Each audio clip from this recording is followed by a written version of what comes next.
CollectAWrestlePalooza. CollectAWrestlePalooza. Hello, wrestling fans and sports collectors. This is Tom from CollectAWrestlePalooza. Today I am counting down the top 5 prices paid for vintage professional wrestling t-shirts. These could be t-shirts depicting professional wrestlers from the WWF, the old AWA, NWA, or WCW, vintage ECW, you name it. If you don't think there's a market for vintage pop culture wearables, think again. This video will show you that collectors are still paying high 3-figure prices for t-shirts from their childhood. I've long said that collecting is about nostalgia, and this video will help to prove that theory. So let's start with the criteria for this video. For a sale to be included in the top 5, it has to be an eBay auction. I only look at sales from auctions as I feel that represents the true market for collectibles, and eBay is the biggest auction house. Second, the auction has to be legitimate. While it's possible illegitimate sales appear in my top 5 lists, I do everything I can not to include them. I do not include auctions that have unregistered users recording bids, for example. Third, this top 5 only includes vintage wrestling t-shirts. And finally, I am only including sales from January 1st, 2024 through the end of March of 2024, which is the time of this recording.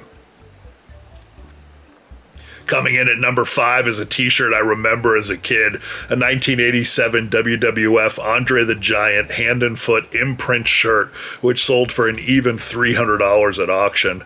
Back in the 80s, each wrestler generally only had one t-shirt design. They were advertised for sale in WWF programs, through direct mail order from WWF Magazine, or I believe also at live events. As a kid, I didn't like Andre's shirt. He was a menacing, scary heel, and the design was, well, too friendly. It was huge. If I remember correctly, you could only buy the shirt in XXL, and the imprint of the hand and foot were true to life size as well, taken directly from Andre's appendages, the hand on the front and the foot on the back. The shirt was advertised as a nightshirt, with a lady wearing it to bed to show its enormous size. As an adult, I think this shirt is fantastic. Andre was one of a kind, and I like that his t-shirt was also unique.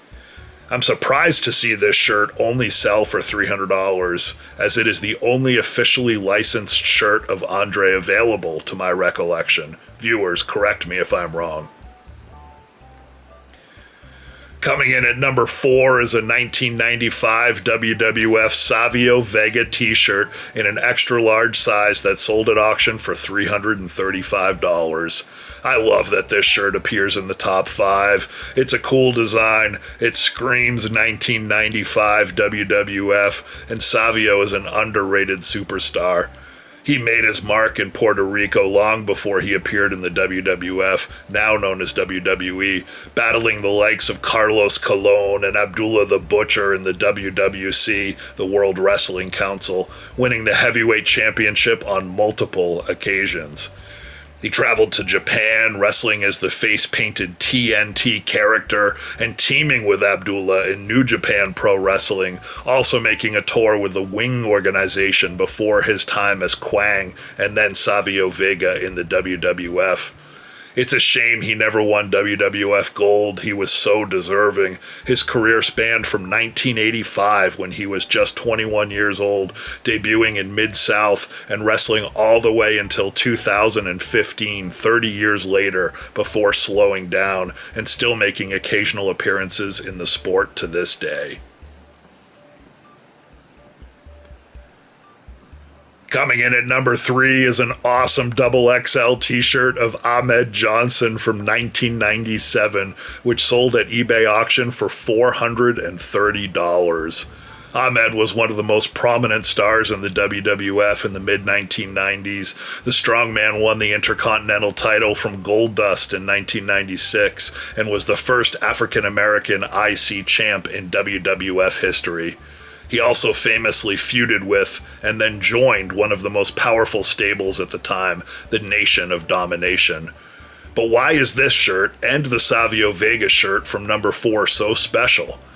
The mid-90s was not the most popular era in the WWF. It is often referred to as the New Generation era. Right after the steroid scandal and the departure of Hulk Hogan, the World Wrestling Federation had not yet established a new megastar and was floundering. WCW was starting to flourish, and the WWF was arguably only the number 2 federation with its young talent. For this reason, I would imagine WWF t-shirts from the mid-90s were not produced at the same quantities as those from other eras in the company's history, and are therefore more valuable. Speaking of t-shirts from the mid-90s, check out sale number 2, an amazing Razor Ramon shirt which sold for $700. I couldn't find the exact year this tee was produced, but I'm guessing somewhere around 1995, when Scott Hall was in his 3rd reign as Intercontinental Champion, but before his loss to the 1-2-3 Kid in 1996.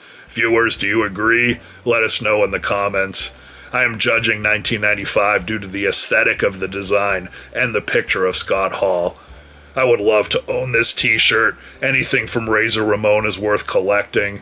His character was a bona fide commodity for WWF. I just looked at the shop, WWE.com, and there are still 40 to 50 designs of Razor Ramon shirts they sell to this day.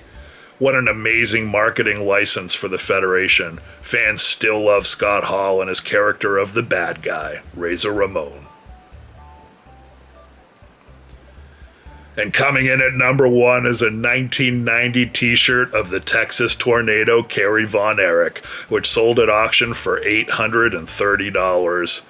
Wrestling fans know that Von Erich memorabilia is hot. The success of the movie The Iron Claw brought this amazing family's incredible story to people everywhere. Like the Beatles, everyone had a favorite Von Erich, and many fans chose Kerry. He seemed like a legitimately good person, was ungodly handsome, and had a rock star physique. Though his time in the WWF was short, he was an Intercontinental Champion and finally got the global exposure he deserved. Unfortunately, like many crossover stars who came from other federations, the WWF downplayed Kerry as coming from a wrestling family and instead only referred to him by his new character's name, the Texas Tornado. They even took away the famous Iron Claw finishing maneuver and replaced it with a spinning tornado punch, but it didn't matter. Kerry was still hot as they come for baby faces, and the only reason his career succumbed was due to personal demons as opposed to any lack of talent or due to weak character development. So what do you think of this list? Please leave some comments and let me know. Do you collect wrestling t-shirts currently? Are you thinking about looking at some now?